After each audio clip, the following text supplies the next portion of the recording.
আসসালামু আলাইকুম। কেমন আছেন সবাই? আজ ঈদে মিলাদুন্নবীর দিন আপনাদের সামনে আরও একটি নতুন ভিডিও নিয়ে হাজির হলাম।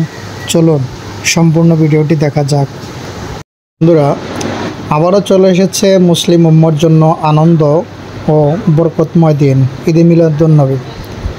আজকে এই বিশেষ দিনে আমরা স্মরণ করছি সেই মহান ব্যক্তিকে, যার আগমনে পৃথিবীকে অন্ধকার থেকে আলোয় এনেছিল।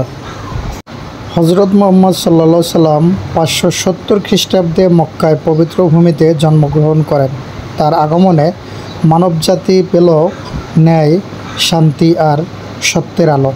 ঈদে মিলাদুন্নবী দিবসটি আমাদের জন্য শুধু উৎসব নয়, বরং মহানবীর জীবন আদর্শ ও শিক্ষা অনুসরণের অঙ্গীকারের দিন। বাংলাদেশেও ঈদে মিলাদুন্নবী পালন করা হয় ব্যাপক আয়োজনের মাধ্যমে।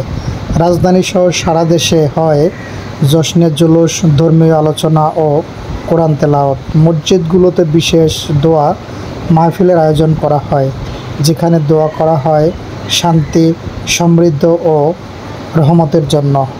ঈদে মিলাদুন্নবীর উৎসবের আমেজ দেখার জন্য আমরা চলে এসেছি বাজিদ বুস্তামি মাজারে। এখানে এসে দেখলাম মানুষ খুবই সুন্দরভাবে ঈদে মিলাদুন্নবী উদযাপন করছেন এবং এই মাজারে যে গদারি মাদারি আছে তাদেরকে খাওয়াচ্ছেন, কেউ মাজার জিয়ারত করছেন। সবাই খুবই খুশিতে আজকে ঈদে মিলাদুন্নবী পালন করছেন। যারা ঈদে মিলাদুন্নবী পালন করছেন তাদের কাছে আমার একটাই অনুরোধ, আপনারা ঈদে মিলাদুন্নবী পালন করবেন, সেটি যাতে কারো বিরক্তের কারণ না হয়। কারণ আমি লক্ষ্য করলাম রাস্তা দিয়ে যতগুলো গাড়িতে আপনারা আসা যাওয়া করছেন, প্রত্যেকটি গাড়িতে বিশাল বড় বড় একটি সাউন্ড বক্স। দেখুন, এটি কিন্তু শব্দ দূষণ।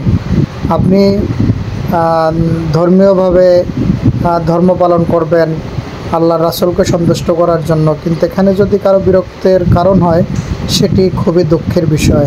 আমি আপনাদের কাছে আবারও অনুরোধ জানাচ্ছি, সামনে যে ঈদে মিলাদুন্নবীটি আসবে সেটি আপনারা এভাবে নয়, যেভাবে ইসলাম ধর্মে শান্তিপূর্ণভাবে এবং কারো বিরক্তের কারণ না হয়ে ধর্ম পালন করার নির্দেশ দেওয়া হয়েছে, সেভাবেই আপনারা ঈদে মিলাদুন্নবী উদযাপন করবেন। তাহলে আপনাদের পাশাপাশি আপনাদের আশেপাশে যারা থাকবে তারাও এই উৎসবটি ভালোভাবে উপভোগ করতে পারবে।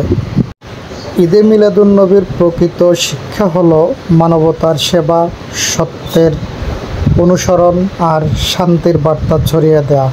নবীজি সাল্লাল্লাহু সাল্লামের জীবন আমাদের শিখিয়েছে দয়া, ক্ষমা, ভালোবাসা ও ন্যায় বিচারের প্রকৃত অর্থ। এই পবিত্র দিনে আসুন আমরা সবাই আমাদের নবীজির আদর্শ অনুসরণ করি এবং পৃথিবীকে করি শান্তি ও মানবতার এক সুন্দর ঠিকানা। বন্ধুরা, আমি ভিডিওর একদমই শেষ পর্যায়ে, আমার ভিডিওটি যদি আপনাদের বিন্দু পরিমাণ হলেও ভালো লাগে, আমার চ্যানেলটি সবাই সাবস্ক্রাইব করবেন এবং ভুল ত্রুটি হলে ক্ষমা সুন্দর দৃষ্টিতে দেখবেন। কারণ মানুষ ভুলের ঊর্ধ্বে নয়, তাই সবাই আমাকে ক্ষমা সুন্দর দৃষ্টিতে দেখবেন। আসসালামু আলাইকুম।